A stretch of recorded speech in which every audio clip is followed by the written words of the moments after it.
has taken over. Let's go. It's Ferrall. Coast to coast. Steaks, chicks, stacks. You and I are going to make a lot of money. It's Ferrall. Coast to coast.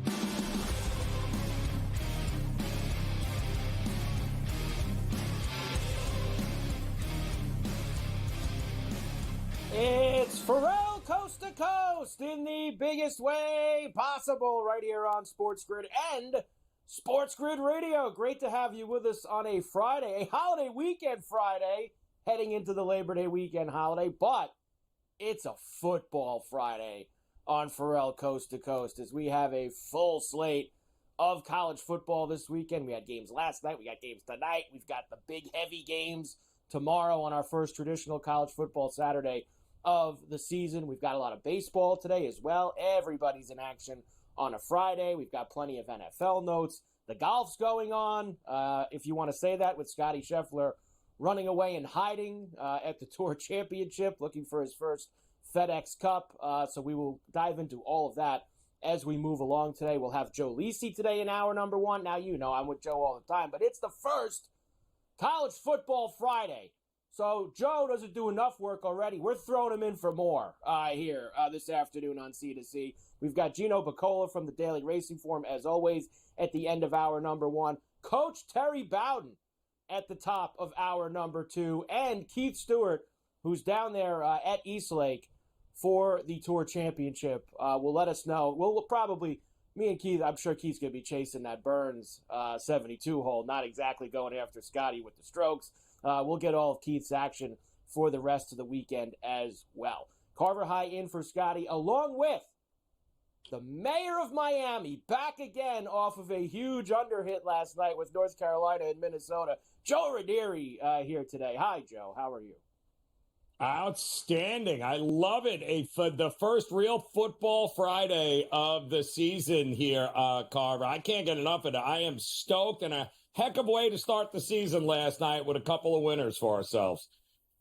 We did have a couple of winners, Joe, and it was a very good, listen, it was a fun night. We were saying yesterday maybe the games weren't as high marquee, high profile as what we're going to get starting tomorrow, that's for sure. But the Carolina-Minnesota game was a fun game. It was fun for us because we had the under, but it came down to the last second.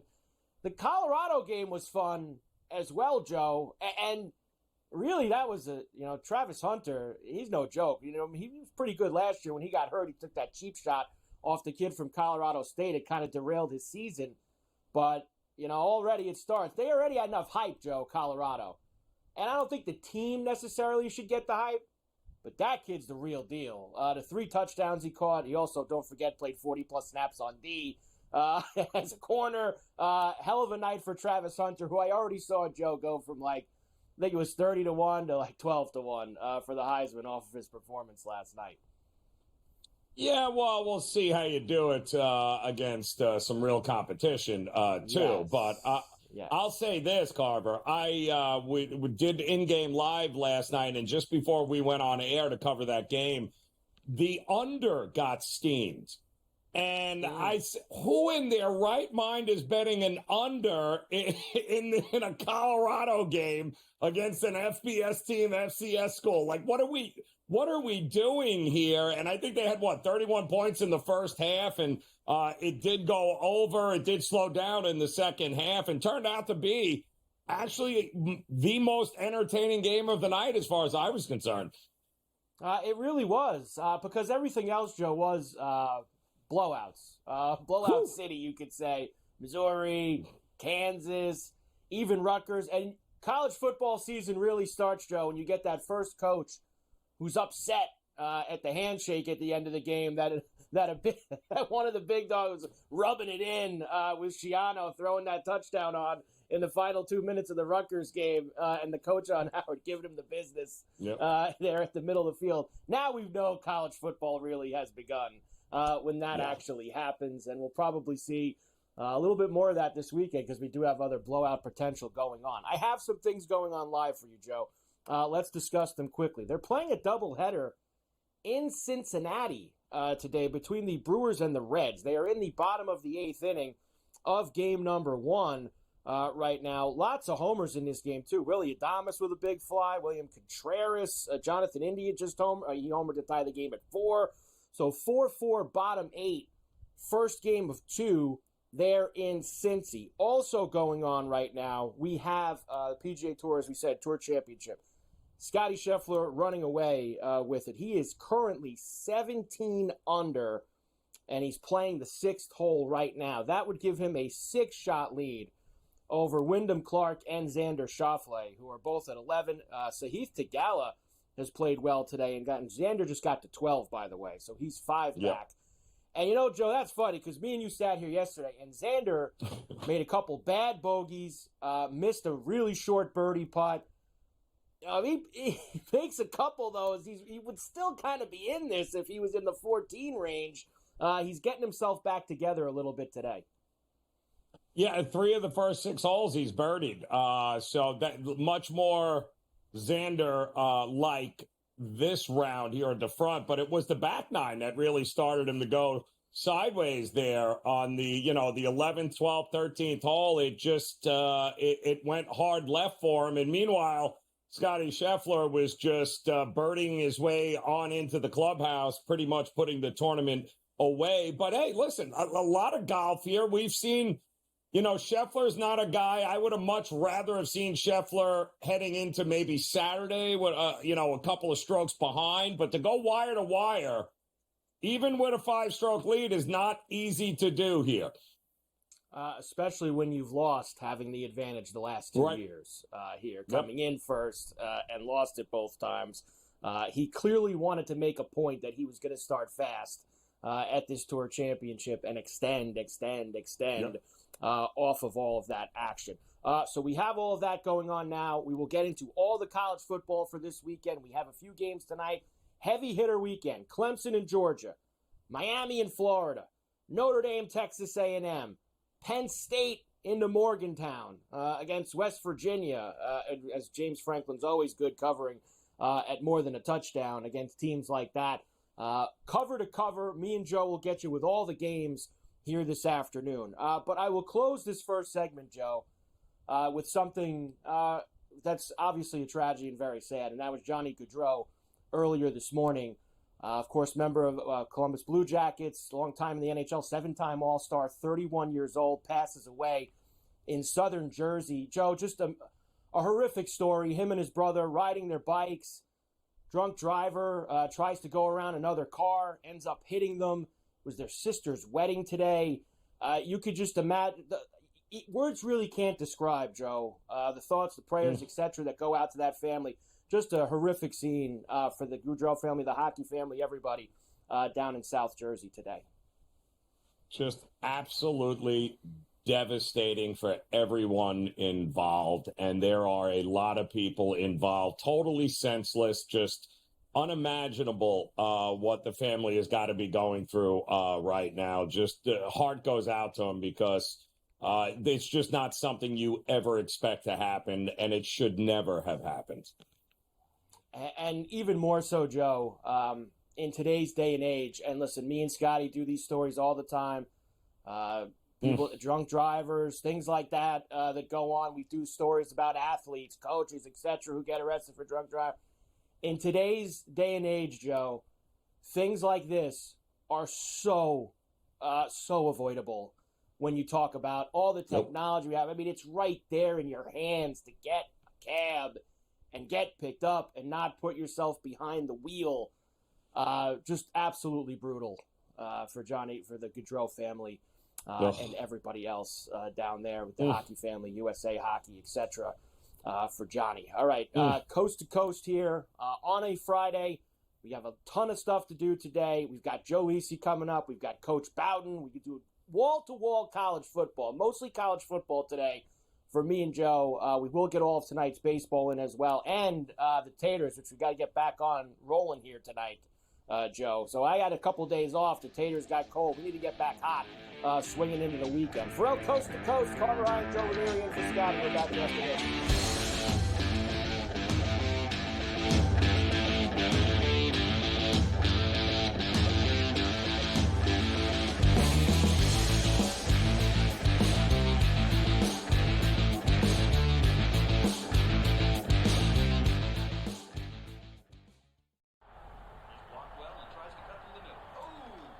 Your gut says Miami is going to win, and you should take the over. Your gut also said your NFT selfies would only go up in value. They didn't. But your head is on SportsGrid and knows the QB is in concussion protocol. The backup has a 45 QBR against the zone coverage. The New York D has the most sacks in the league. So yeah, trust your head. It's smarter to be on SportsGrid. There is going to be an energy to game time decisions that you will feel night in and night out. We're going to go through every single thing, and I've got a great team behind me that's going to help me get the job done. I want this to be the place that people come to. We are going to hit every single one of those markets that you need to know about. There is not going to be a better place, I promise you, than game time decisions. We will have everything at our disposal, and we will use that to our advantage. I'm Kevin Walsh. Tune into Game Time Decisions from 6 to 8 p.m. Eastern on SportsGrid. Carlos Alcaraz has won the last 2 Grand Slam titles at the French Open on the clay and at Wimbledon earlier this summer. He enters as the favorite. You have a bunch of depth there. Francis Tiafoe, Ben Shelton. They will likely play in round 3. The winner would play Djokovic, most likely, which would be an incredible match. I like Ben Shelton as a sleeper. If Djokovic is hurt, you never know. I think Shelton's actually the guy that gets hot. The conditions favor him. The early line, only on SportsGrid. The sharpest football contest show in the land, the Las Vegas Football Contest Show, focuses on Circus Sports Million, Circus Survivor, and the Westgate Super Contest, handicapping the games and releasing our contest picks every week of the season. With 2 former Super Contest winners, Brady Cannon and James Salinas, a former NFL player, Mike Pritchard, and over $1 million in contest prize money won combined, the Las Vegas Football Contest Show will have you prepared this season like none other.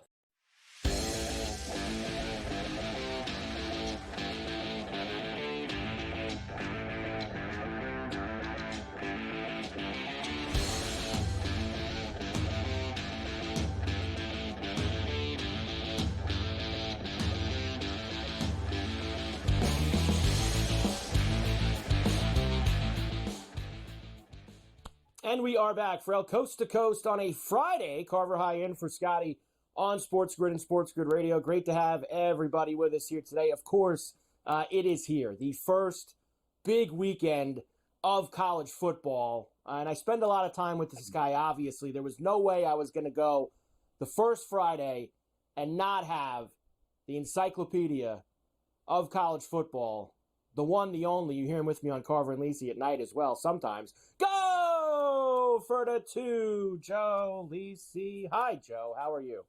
Hi, Carver. Gutless effort by your boy P.J. Fleck in Minnesota last night, relying on a kicker. Hey, unbelievable. Me and Ranieri had the under. Me and wasn't gutless for us. Gutless. Me and Ranieri had the under.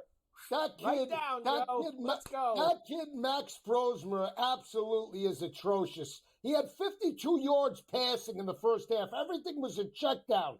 Dink, dunk, Joe, dunk, slant, 2-yard out. You got to be kidding me.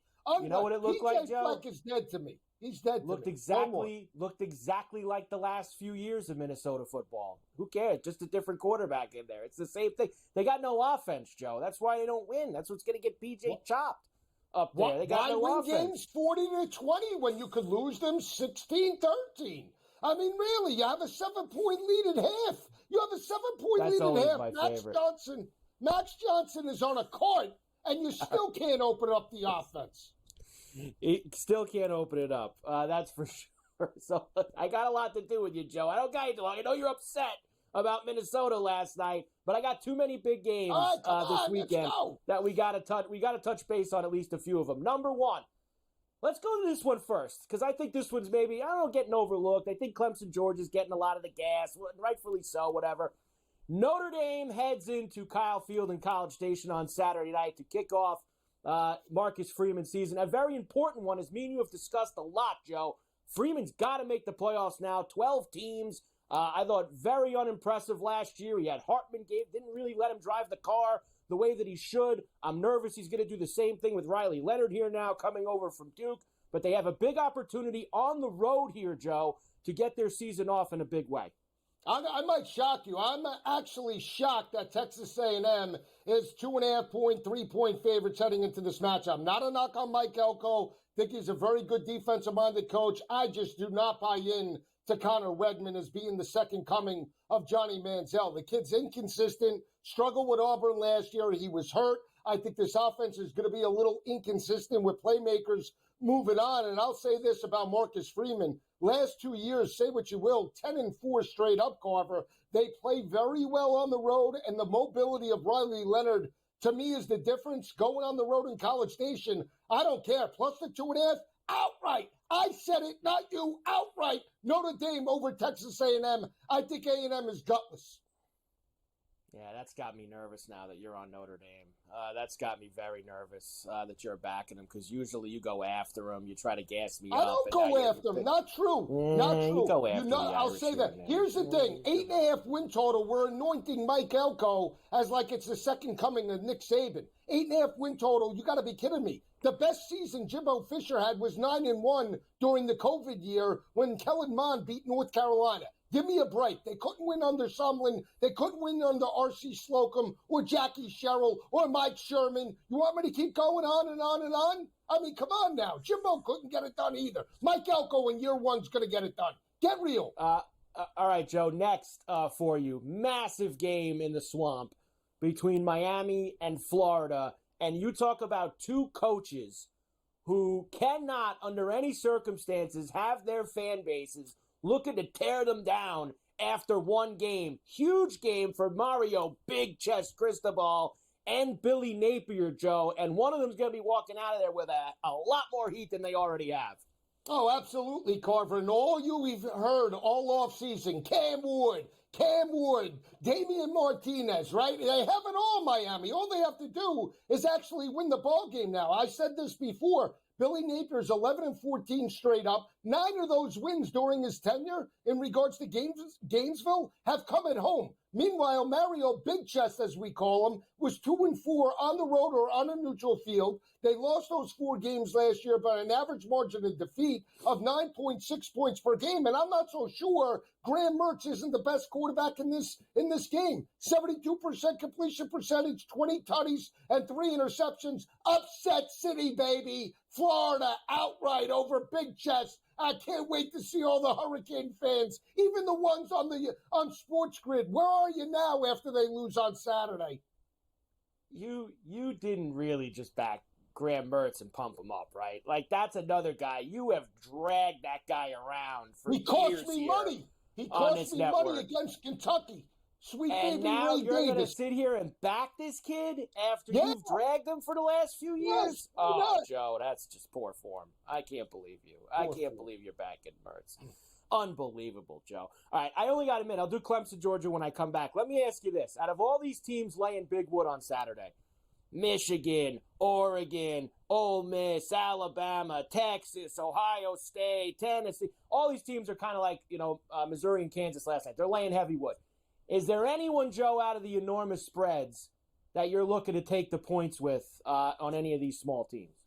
Oh, Nick Saban, baby, was 52-2 at home in Bryant-Denny since 2016. They won the games in 2022 by 35.8 points per game. Last year, 18.8 points per game. But guess what? Western Kentucky and TJ Finley, that's right, the same TJ Finley that knocked off Baylor as a 27.5-point dog is catching 31.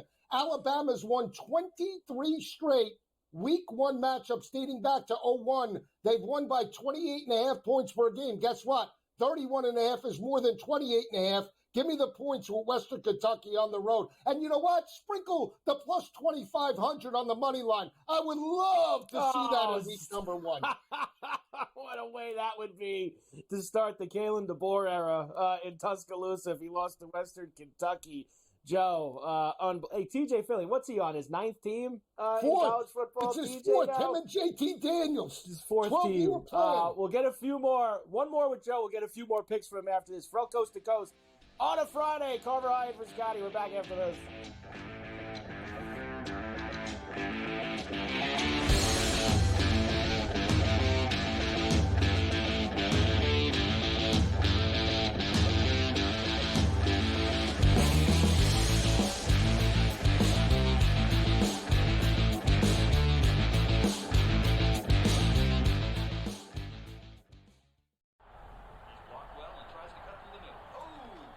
Your gut says Miami is going to win, and you should take the over. Your gut also said your NFT selfies would only go up in value. They didn't. But your head is on SportsGrid and knows the QB is in concussion protocol. The backup has a 45 QBR against the zone coverage. The New York D has the most sacks in the league. So yeah, trust your head. It's smarter to be on SportsGrid. There is going to be an energy to game time decisions that you will feel night in and night out. We're going to go through every single thing, and I've got a great team behind me that's going to help me get the job done. I want this to be the place that people come to. We are going to hit every single one of those markets that you need to know about. There is not going to be a better place, I promise you, than Game Time Decisions. We will have everything at our disposal, and we will use that to our advantage. I'm Kevin Walsh. Tune into Game Time Decisions from 6 to 8 p.m. Eastern on SportsGrid.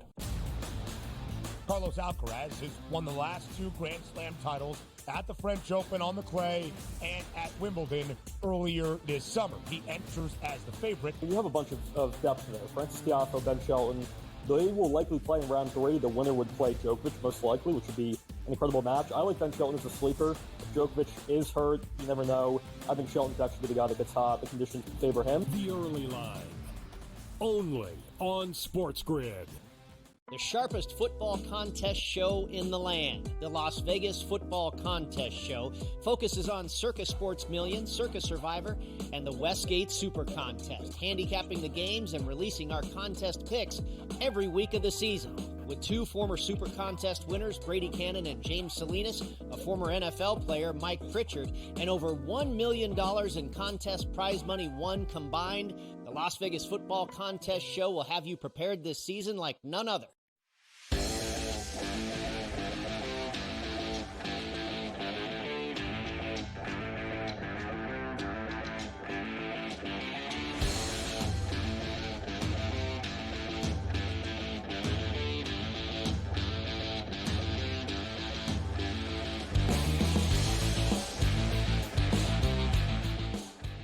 And we are back for El Coast to Coast here on a Friday. Carver High in for Scotty on SportsGrid and SportsGrid Radio.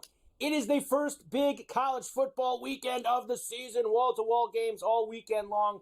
And it'll be wall-to-wall, go for the 2, Joe Lisi all weekend long on the grid as well. Joe, quickly, college football today gets everything going tomorrow morning for the big kickoff. And I believe, correct me if I'm wrong, but I think I'm right, I think you also are going to do one on Sunday as well before next week, obviously, pro football gets going. So you got Saturday and Sunday morning at 9 a.m., right, Joe? Or 10 a.m.? Yeah, there's a big Sunday game, Carver, in Las Vegas. USC and Lincoln Riley taking on the Bayou Bengals and your boy Brian Kelly. Of course we got to cover it on Sunday. How are you kidding me? Okay, so there you go. So 9 a.m. tomorrow, right, Joe, East. 9 a.m. East Saturday. And then Sunday as well, or Sunday a little bit later? Sunday 10 a.m. I believe it's 9 a.m. I got to look at that. I will get that efforted right now. But either way, you get a double dosage of college football today, this weekend, and the big first weekend for it. And you know what? LSU and USC, Joe, let me go to that quickly because that's a standalone Sunday night in Vegas at Allegiant. Remember, Joe, USC tried to weasel their way out of this game. They did not want to play at Lincoln Riley.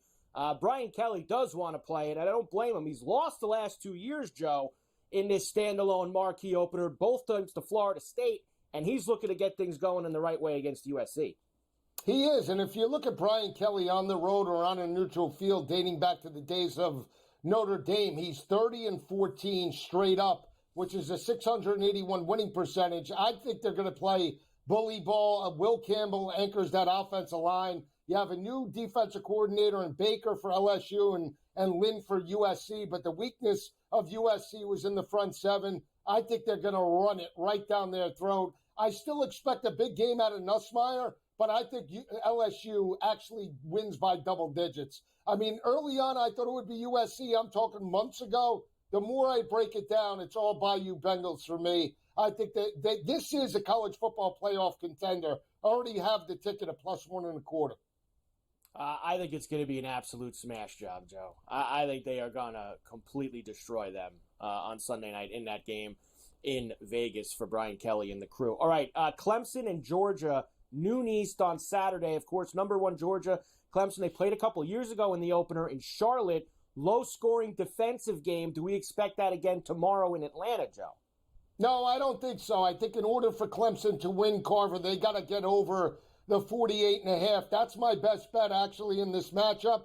Georgia has won 7 of the last 8. The last time Clemson won in the series was back in 2013. Now, obviously, they didn't play every year. But again, Cade Klubnik needs to be better. Here's the other thing, too. Clemson won 5 straight down the stretch. They knocked off your Notre Dame Fighting Irish, and Kentucky won those games by 10.6 points per game. I think they're going to have to run it and throw it, get into the 20s, and let's see if they could steal it in the fourth quarter. Carson Beck, Heisman frontrunner, but Georgia also had, Carver, the number 1 ranked FBS third down offense with LSU converting 55%. So that's why I lean to the over in this matchup, especially with the 1-point discount. I'll also take the Tigers with the points. Joe, as you know, for Penn State and West Virginia, this is always a flex spot for James Franklin. He'll flex, he'll act like a bully, even in Morgantown, Joe. You know that he will. He always covers numbers like this against teams that he's absolutely better than, and I think you're with me. You expect him to do the same thing. I do as well. I mean, the biggest thing is Drew Aller, 3 losses. He completed less than 50% of his passes. You want to know about Drew Aller's one of his best games? Last year came week 1 in Happy Valley against West Virginia. He threw for 323 with 3 tutties and no interceptions. So I expect the same in terms of this matchup. The fact that it opened at 10.5 down to now 8, 8.5 in multiple books, I'll tell you what, it's going to be 24-20 in the fourth. They add a late touchdown, 31-20. Penn State wins and covers. Give me one play tonight, Joe. Any of the games tonight. Give me one play you like tonight. It's scary, but I like Wisconsin laying the 23.5 against Western Michigan.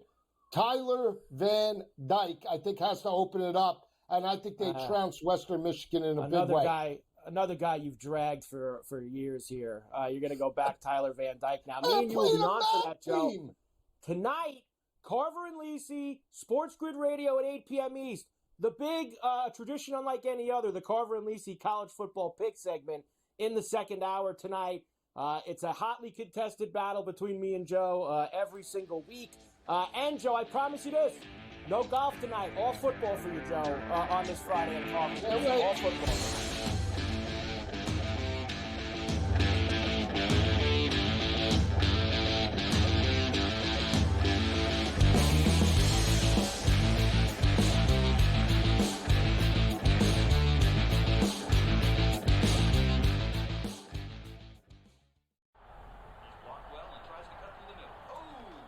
Your gut says Miami is going to win, and you should take the over.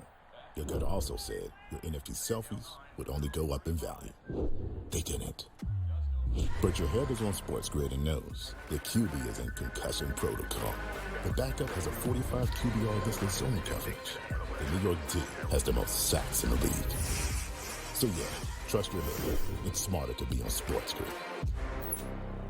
There is going to be an energy to game time decisions that you will feel night in and night out. We're going to go through every single thing, and I've got a great team behind me that's going to help me get the job done. I want this to be the place that people come to. We are going to hit every single one of those markets that you need to know about. There is not going to be a better place, I promise you, than game time decisions. We will have everything at our disposal, and we will use that to our advantage. I'm Kevin Walsh. Tune into Game Time Decisions from 6 to 8 p.m. Eastern on SportsGrid. Carlos Alcaraz has won the last 2 Grand Slam titles at the French Open on the clay and at Wimbledon earlier this summer. He enters as the favorite. You have a bunch of depth there. Francis Tiafoe, Ben Shelton. They will likely play in round 3. The winner would play Djokovic, most likely, which would be an incredible match. I like Ben Shelton as a sleeper. If Djokovic is hurt, you never know. I think Shelton's actually the guy that gets hot. The conditions favor him. The early line, only on SportsGrid. The sharpest football contest show in the land, the Las Vegas Football Contest Show, focuses on Circus Sports Million, Circus Survivor, and the Westgate Super Contest, handicapping the games and releasing our contest picks every week of the season. With 2 former Super Contest winners, Brady Cannon and James Salinas, a former NFL player, Mike Pritchard, and over $1 million in contest prize money won combined, the Las Vegas Football Contest Show will have you prepared this season like none other.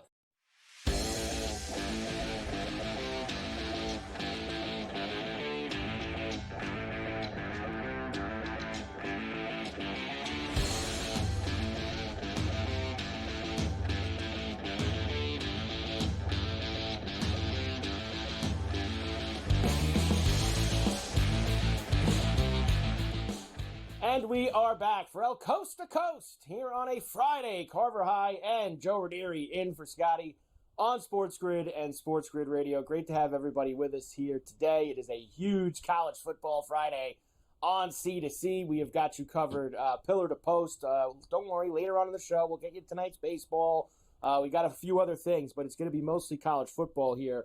We'll be rocking with. Joe, let's do a couple things from last night before we hit the entire slate for the weekend. We discussed briefly before, 31-26, Colorado with the win over North Dakota State, as they were down and had to have a little bit of a comeback there to get things cooking. But this game, Joe, for me, obviously, and everyone else, more about Travis Hunter, who caught 7 balls for $132 and 3 tutties. The hat trick for Travis Hunter on ESPN last night.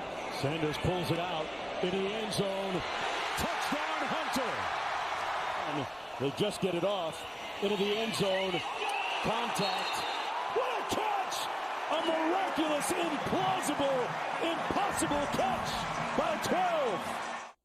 Not bad for Sanders either, Joe, who had 445 and 4 touchdowns as well in the game. I thought those two guys, those are the two guys that Dion was going to let flex a little bit. Those are his 2 studs, and they certainly did that last night, albeit they did have to, didn't cover, kind of had to scrape by against North Dakota State. Yeah, North Dakota State had the ball with under 30 seconds and driving. They had an opportunity to win it. That's correct. They shouldn't have. That's correct. They shouldn't have. Yep. Questionable around the horn at the end there, but I'll say this. I mean, you got to see on full display Shador and Hunter and what they can do against lesser competition. I'll repeat, lesser competition. Do it against the big boys, and I'll be thoroughly impressed here. But the bottom line is I'm still expecting a lot of overs because that defense, to me, Carver, doesn't tell me we're going to be in a lot of under games here this year with Colorado. It certainly doesn't feel that way, right, Joe? It feels like it's going to be a lot of those. And in fact, next week, they play the night game in Nebraska against the Cornhuskers. And I've already seen, I think they're going to be getting like around 7. I think I saw a touchdown, some early lines for that game. And look, Nebraska's not exactly Georgia, Joe, but it's still a team that has a very physical line on both sides, offense and defense, something that could, yes, give some problems to Colorado. But once they get into these other games, Baylor's, the Kansas States, the Arizonas, the Texas Techs, that's where the rubber's really going to meet the road for them, not against North Dakota State. No, and that's a great next test here, Nebraska, because Nebraska also has a second-year coach there that is expecting, in Matt Rule, advancements. Recruited very well in the offseason, and if it's one thing we know about Matt Rule, not a great NFL head coach, but he certainly knows how to turn around some programs in college football. I'm looking forward to seeing what Nebraska brings to the table this year, and Colorado, great litmus test here in week 2. And before I leave this game, Joe, it wouldn't be a post game without Dion saying something nice about the media. I mean, we have to at least give him a little bit of credit for that. Let's see what he had to say last night. Some of you got upset that we got the W. Some of you, I'm really mad that we didn't get the L. So God bless you all. You have to wait again till next week. What, Joe? What's the problem? I mean, again, I'll say it. Gets more coverage than any 4-8 team ever, and he's upset. It's just wanted us to take the L.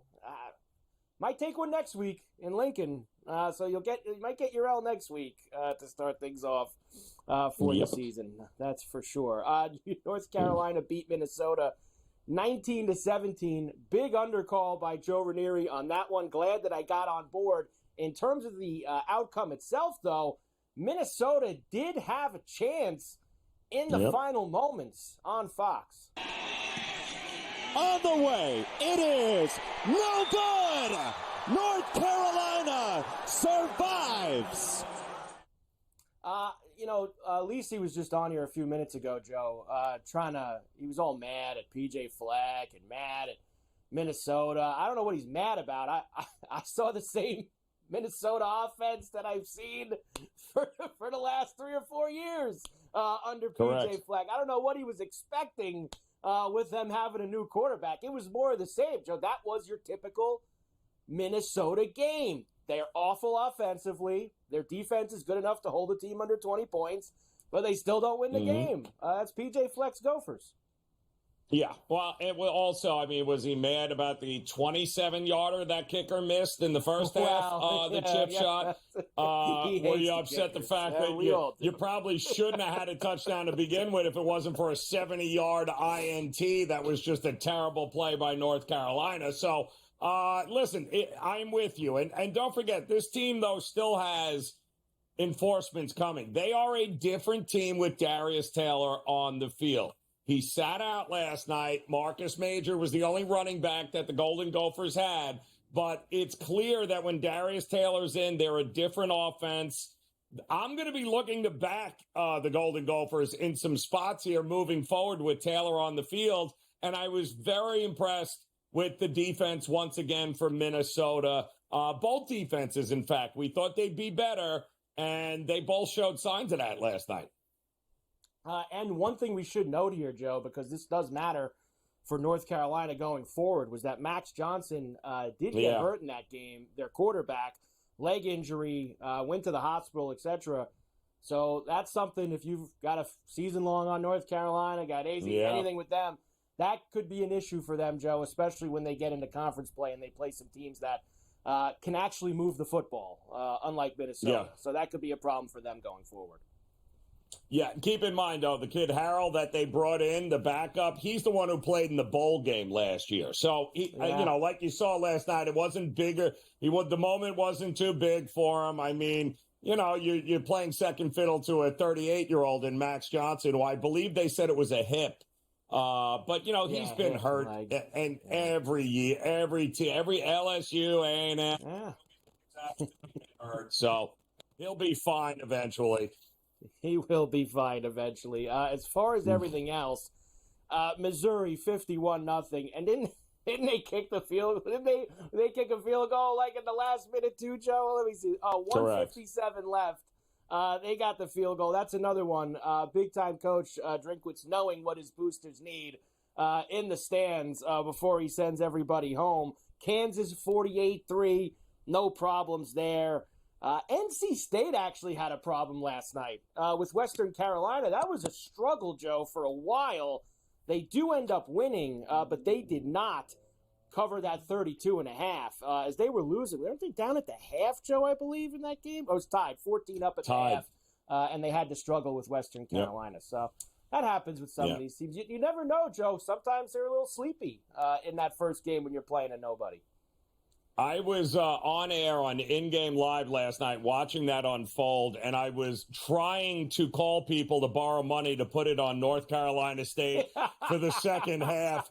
I am literally making calls on air going, everything you got on North Carolina State, who was a 32.5-point favorite at home, and they were laying 7.5 at the break, and of course, 21-0 in the fourth quarter. That was the end of that. That's the way they put it home for you. That's for sure. And by the way, one more other thing. Nice job by Sacramento State against San Jose State. Early. You meant the whole 4 quarters. Oh, no, totally different. But they were good for the first 8 minutes. Yeah, first they were 8 good. minutes. And then the Spartans ended up smashing them in the second half. All right, we come back. We got games tonight, Friday night, and then we'll get to Saturdays later on. Ferrall Coast to Coast on a Friday. Carver High and Joe from Scotty. We're back next week.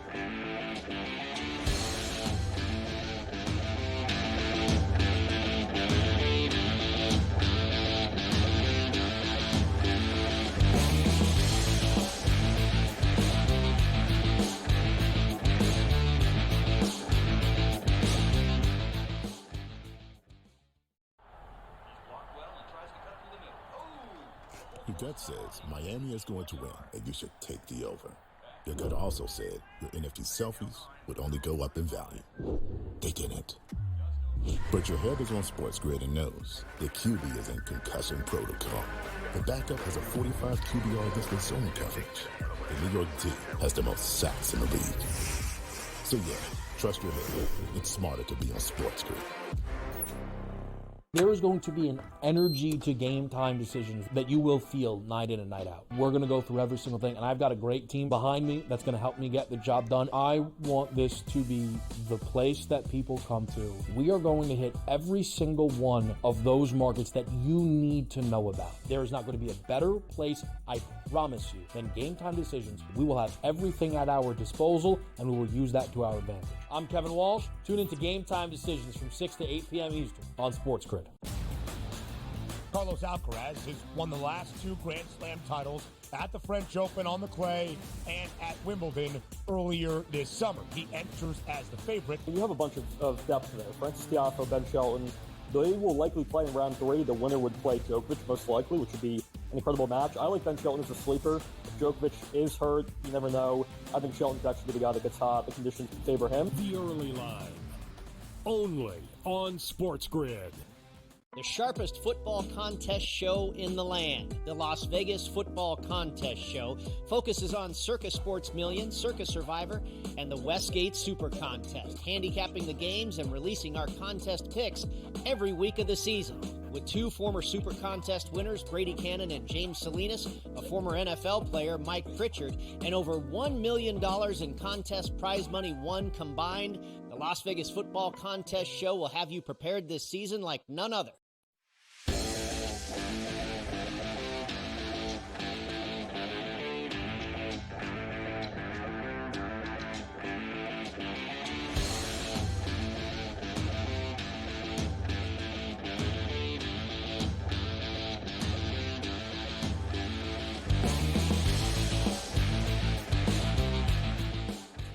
And we are back, Ferrall, coast to coast, here on a Friday. Carver High and Joe Ranieri in for Scotty on SportsGrid and SportsGrid Radio. Great to have you with us, heading into the first big college football weekend on a Friday in a big way. I forgot to bring this up to you, Joe. Not only did Minnesota lose on that kick, but did you see them shooting off the fireworks like they won? And somebody had their finger, I guess, on the button, waiting for the kid to make the field goal.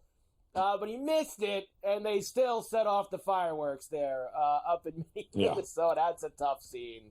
That's a tough scene for you. No, the dude in charge of that he was setting those fireworks off no matter what. Didn't make a difference. He wanted that. He wanted them fireworks gone, and he didn't even pay attention to it. So good luck there, Minnesota.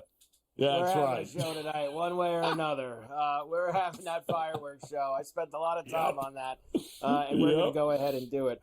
We have games tonight, Joe. So we're going to, of course, in the next hour, we'll hit all the heavies because there's heavy games on Saturday. But we do have 6 games, I believe it is, tonight. Let's start with some of these. Lehigh visiting Army up there as you make the majestic trip up the Parkway to West Point tonight. If you're in the New York area, why not? Heavy lumber here, too. 31.5, actually down a little bit from earlier. You have Oklahoma laying the 42 against the Owls at home in prime time.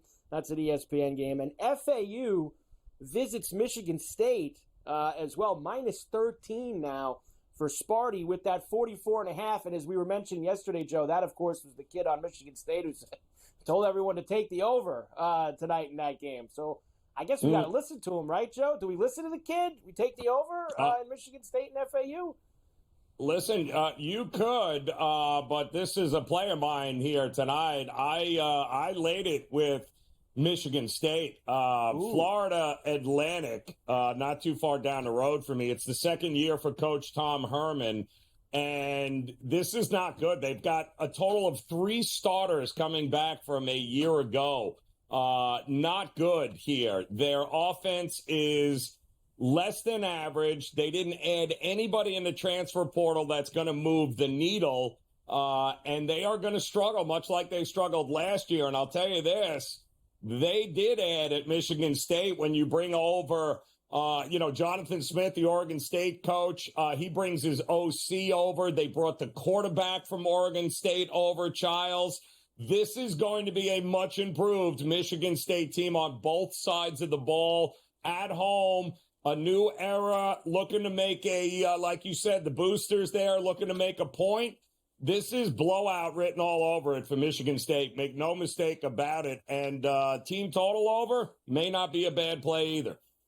I'm with you, Joe. I think that Jonathan Smith's a really good head coach. I think it's a good hire for Michigan State. I don't think he's going to, the first year maybe in Big Ten play is going to be great. That might take a year or two before that starts to move. But a home game to start the year, prime time at night under the lights against an FAU team, like you just said, not very good. Yep. Really good opportunity for him to make some people happy in his first on-field performance as the head coach for the Sparty. So I like it a lot. And I think Oklahoma, Joe, I think they can get that over by themselves tonight. I had Oklahoma. My numbers have Oklahoma. If the starters were to play the full game, I have them by 54. So, and I still think that even the backups are going to be a million times better. The backups are going to add a lot of points in this game, Carver. So, yes. A lot of points for Oklahoma tonight. I'm with you there. Elon visits Duke. You're going to think I'm nuts, Joe, and Lisi thinks I'm nuts. I think Duke made a really good hire with Manny Diaz. I like Malik Murphy, who's going to be their quarterback this year, who came over from Texas. I think this is like with Jonathan Smith. This is a squash job tonight. I think they're going to smash Elon at home. Duke wasn't that bad the last couple of years under Elko. I know they lost a few guys, but I think this is a nice spot for Manny Diaz, who dealt with so much pressure as the Miami coach. I think he's a good coach. A lot less pressure in Durham with Duke, and he gets it done tonight. You have Wisconsin. You mentioned yesterday about Fickell needing to get off on the right foot at home against Western Michigan. And TCU and Stanford, late night, under the lights in Palo Alto, down to 8.5. This was around 10 like a week or two ago, Joe. Yeah, money is rolling in. I mean, you mean Manny Diaz, the Temple head coach? No, Miami head coach. No, you're right. Yeah, Temple, then Miami. Yeah, right. I do. I think he's perfect for Duke. I don't think he was perfect for Miami as a head coach, but I think you're right. He'll have some pieces, and they'll beat up the lesser-thans all year long here. TCU and Stanford is a interesting one, especially with the market movement. I actually have the over in this one because both of these offenses are going to be much improved here. You got a sophomore now and Josh Hoover coming back for TCU. We always know that guys that get playing time as a freshman, that sophomore jump, it's usually a pretty good one. That offense is going to be pretty good. And the same thing with Stanford. Stanford has got some guys on offense, returning a lot of guys. They're going to be able to score on a terrible TCU defense still. I think the over's got a lot of value in this one here. It's come down a little bit, but it wouldn't shock me if this thing lands in the 60s at all. I'm with you there as well, Joe. You know, this is the second year with Troy Taylor and his offense being in Stanford. He's an offensive guy. Takes a little time sometimes for that to get cooking. TCU's defense, not good. So I think over here more than maybe laying it with the Horned Frogs tonight in that one. Let's get a POINTS, Joe. Points tonight, late night. Like we said last night, we love late night on the East Coast. The bailout blowout, baby. Let's make it a big night with some over. So there you go, Joe. We will get to all of Saturday's games, and don't forget we got a game Sunday. And we got a game Monday, since we won't be back before then, that we have to dip our toe in the water with as well. But we'll come back. We got to get the action for the horses this weekend. Gino Bacola, daily racing form, then Coach Bowden at the top of the next hour. And then me and Joe will get back to all the college football action for this weekend. From Coast to Coast on a Friday, we're back after this.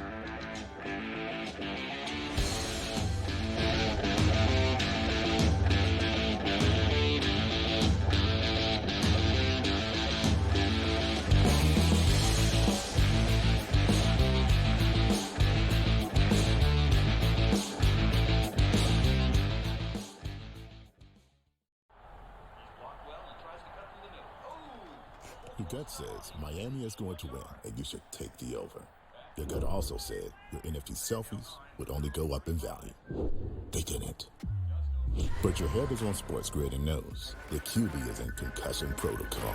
The backup has a 45 QBR against the zone coverage. The New York D has the most sacks in the league. So yeah, trust your head. It's smarter to be on SportsGrid. There is going to be an energy to game time decisions that you will feel night in and night out. We're going to go through every single thing, and I've got a great team behind me that's going to help me get the job done. I want this to be the place that people come to. We are going to hit every single one of those markets that you need to know about. There is not going to be a better place, I promise you, than game time decisions. We will have everything at our disposal, and we will use that to our advantage. I'm Kevin Walsh. Tune into Game Time Decisions from 6 to 8 p.m. Eastern on SportsGrid. Carlos Alcaraz has won the last 2 Grand Slam titles at the French Open on the clay and at Wimbledon earlier this summer. He enters as the favorite. You have a bunch of depth there. Francis Tiafoe, Ben Shelton. They will likely play in round 3. The winner would play Djokovic, most likely, which would be an incredible match. I like Ben Shelton as a sleeper. If Djokovic is hurt, you never know. I think Shelton's actually the guy that gets hot. The conditions favor him. The early line, only on SportsGrid. The sharpest football contest show in the land, the Las Vegas Football Contest Show, focuses on Circa Sports Million, Circa Survivor, and the Westgate Super Contest, handicapping the games and releasing our contest picks every week of the season. With 2 former Super Contest winners, Brady Cannon and James Salinas, a former NFL player, Mike Pritchard, and over $1 million in contest prize money won combined, the Las Vegas Football Contest Show will have you prepared this season like none other.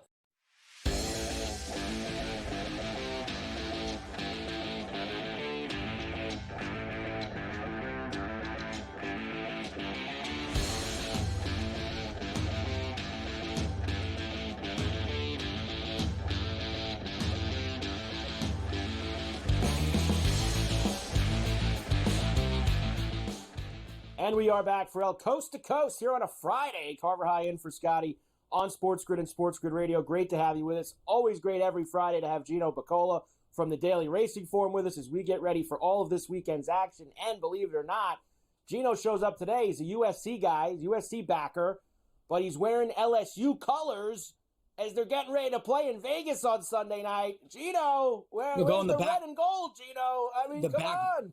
Back jinx is what we're doing there. So we put out all the positive LSU in the atmosphere so it can come back. Because I got to say, to be honest, as a Trojan fan, I know we're usually kind of pompous and puffing our chests out. I don't really know what to expect this year. I really don't. So it could go one way or the other. I'm just going to be I'm excited like you guys all are to be talking football again. College football this weekend, NFL next weekend, and this is a big weekend of racing too. It's closing weekend at Saratoga, and we've got the Pacific Classic at Del Mar. So let's get out to Saratoga, see if we can get you a few winners for closing weekend. I have 2 of them that are going to come in races 11 and 12, Mike. And what's really cool about DRF.com and some of the articles we have here. It's like if you're doing your research for football season coming up and you're reading different blogs or you're reading some of the folks who are there and the beat writers.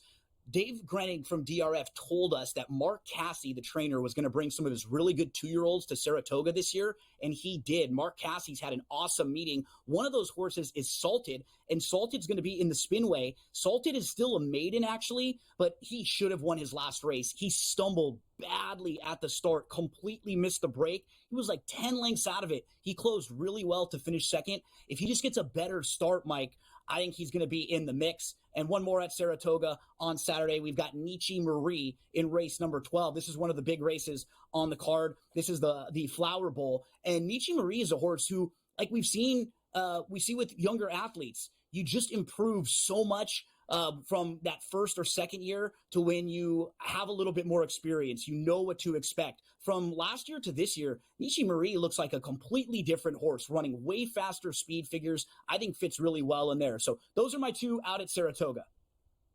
So, and Gino, let me throw this in really fast because you just said it's the last weekend at Saratoga. So that means because they're redoing Belmont, they'll now go back to Aqueduct until next June. Like they'll go now race at Aqueduct for that long because Belmont's finished. They're ripping the place apart and getting it rebuilt to then I guess make Belmont all weather, and then they'll tear Aqueduct down and get rid of that. I think that's the plans. We're in a merry-go-round right now. Somebody just put a quarter in, but we'll after Monday, when they close, Monday is closing day, so they do race on Labor Day, and then they'll go back to Aqueduct for quite some time. And we'll run the Belmont Stakes like we did at Saratoga again next year as they keep renovating Belmont Park, and they're going to make that bigger and better.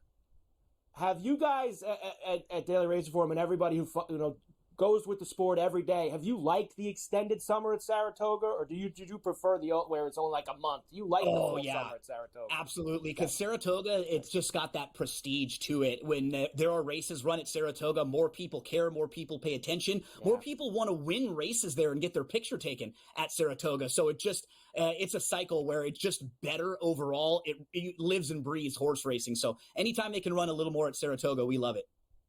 Let's go out west. What do you got for Del Mar this weekend? Yeah, it's their big day. I'm actually going to be driving down there later tonight. I'll be at Del Mar tomorrow, so if you want to follow along with some of the Daily Racing Forum social media, we'll have some videos of horses before the races. You can get a look at them. I have the play in race number 5. I like the one Balnikov. What's real key about this one, Mike, Balnikov doesn't like Santa Anita's turf course. And what's unlucky for him is they run at Santa Anita about 7 or 8 months of the year. And so whenever they're running there, he does not run really well. When they go other places, Balnikov has performed well. So he's 0 for 8 at Santa Anita with only 2 top 3 finishes. His other 11 races, 4 wins, 2 seconds, and a couple thirds. So he's better there. In the big race, we're going to go with the long shot, the number 2, There Goes Harvard.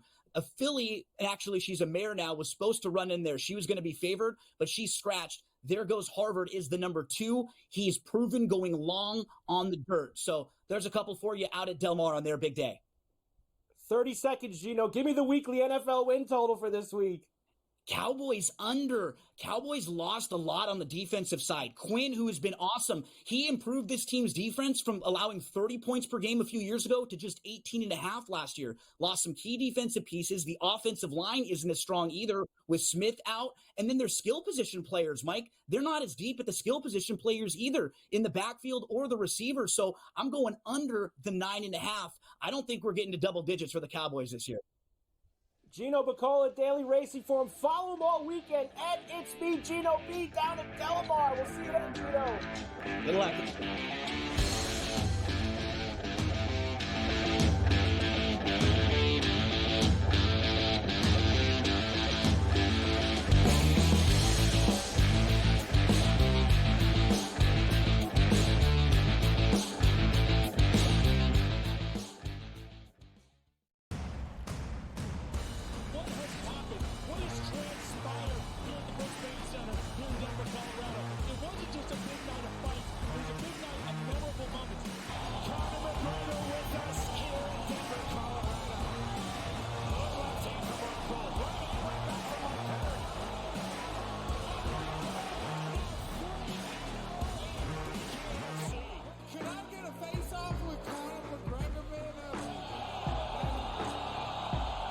It's an incredible setup here, incredible matchmaking, incredible storytelling. Oh, you had to come here. All these fighters that step in here are warriors, and all have my respect. And I'm into this game, yeah. We'll be into this, yeah. And we arrive here in the Maverick Center here in Salt Lake City, Utah. Well, what a night. It is going to be historic indeed for BKFC 56. Whoever's the king of irons right here, this is going to be a great fight.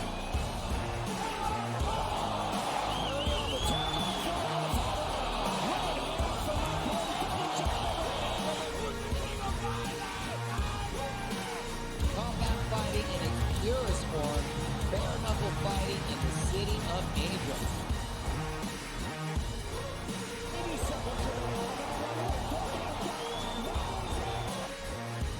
We've got the biggest announcement in the BKFC history we're about to make, so let's make that announcement. What's up, Knucklemania? The notorious Conor McGregor here. Ladies and gentlemen, the huge announcement that I have for you today. Conor McGregor, myself, and McGregor Sports and Entertainment is now an owner of Bare Knuckle Fighting Championship. Welcome to the big leagues. David Feldman, baby, we did it. He's now an owner of BKFC with us, and we're going to take this thing all the way to the top now.